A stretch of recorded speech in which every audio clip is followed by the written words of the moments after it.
Naglalakad na kami guys, papunta sa ilog. Ganda dito, ang lalaki ng mga puno. Dito mama sila dyan dyan.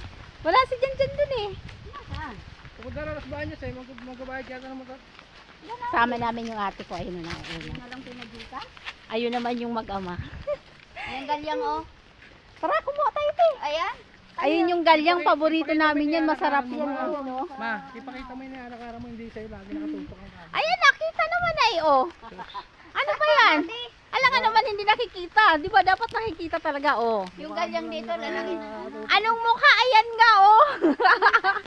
Ayan, di mo ba nakikita yan? Talikod mo yung camera. Ito pala ng Hindi pwede, kailangan ikaw na nagsasalita ang makikita, hindi yung anong makikita sa daanan. Ang daming itik. Kaya nga nauuna ko para makita, di ba?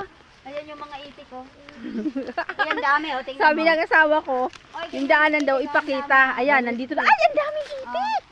Ilang libo yan. Hala, saan pupunta yan? Ala, ang dami! Ang itik! Ayun na, wala na sila. Ayun, ayun, ang dami pa. Wow! Natakot! Hala! Wala, ang daming itik dito. Ayun na, wala na. Natakot sa akin yung mga itik.